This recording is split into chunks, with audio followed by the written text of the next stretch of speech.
Hello दोस्तों, नमस्कार।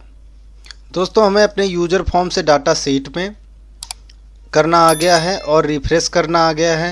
हमें वैलिडेशन लगाना आ गया है। अब दोस्तों, इस कोड में प्रॉब्लम यह है कि हमें सीरियल नंबर बार बार इंटर करना पड़ रहा है, लेकिन अगर हम डाटा शीट ना देखें तो हमें पता नहीं चलेगा कि कौन सा सीरियल नंबर आना चाहिए। दोस्तों, उसके लिए भी एक ट्रिक है। वो हम क्या करते हैं, पहले अपनी शीट पे जाते हैं जहाँ पे हमें डाटा ले जाना है। तो ये हमारी पार्टी वाली सीट आ गई है। अब दोस्तों, यहाँ पे हम लास्ट कॉलम में अभी हमें एक दो और ऐड करने पड़ सकते हैं, तो वो हम छोड़ के यहाँ पे आ जाते हैं जेड वाले कॉलम में। आप किसी भी कॉलम में यहाँ पे आ जाते हैं टी वाले कॉलम में, और यहाँ पे हम एक फॉर्मूला ऐड करते हैं, is equal to max. Max बोले तो मैक्सिमम। अब ये क्या करेगा, यहाँ से मैक्सिमम वैल्यू को उठा लेगा 2, लेकिन हमें मैक्सिमम वैल्यू चाहिए नहीं ना, मैक्सिमम से एक और ज़्यादा वैल्यू चाहिए, क्योंकि अभी हम 3 नंबर यहाँ लिखने वाले हैं, लेकिन यहाँ पर 2 आ रहा है। तो इस पर क्लिक करेंगे और यहाँ पे +1 लिख देंगे, यानी मैक्सिमम वैल्यू से भी एक आगे आए वैल्यू। अब देखिए, इस सेल का जो एड्रेस है वो है T1। ये देखें, T1 में 3 आ गया है। और अगर हम यहाँ पे यूजर फॉर्म में डाटा एंट्री करते तो भी यहाँ पे हम 3 ही भरते, क्योंकि 2 के बाद हमारा 3 ही आ रहा है।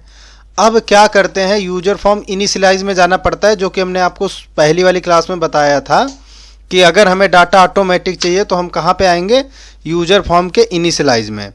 अब इनिशियलाइज में एक कोड लिखेंगे, क्या मी डॉट टेक्स्ट बॉक्स 1 है तो 1 लिखेंगे, डॉट वैल्यू।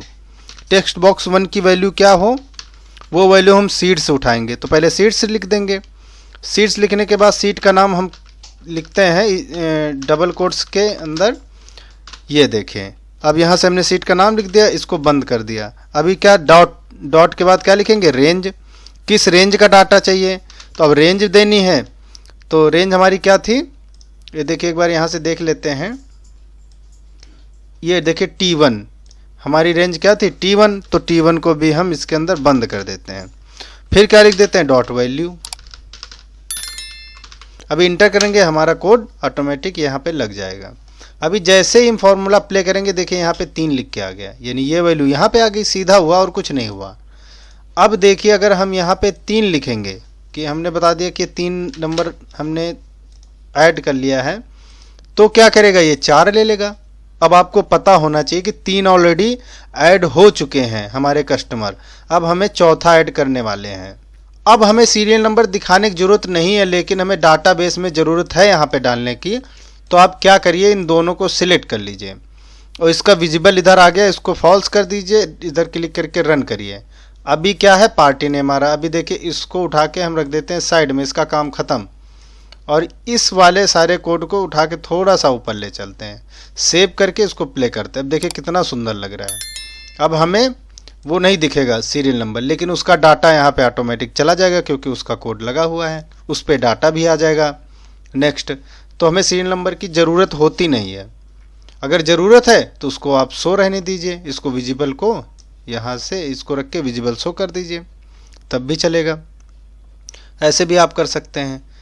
तो सीरियल नंबर इसमें ऑटोमेटिक कहाँ से आएगा, यूज़र फॉर्म के इनिशियलाइज में इस कोड को लिखने से।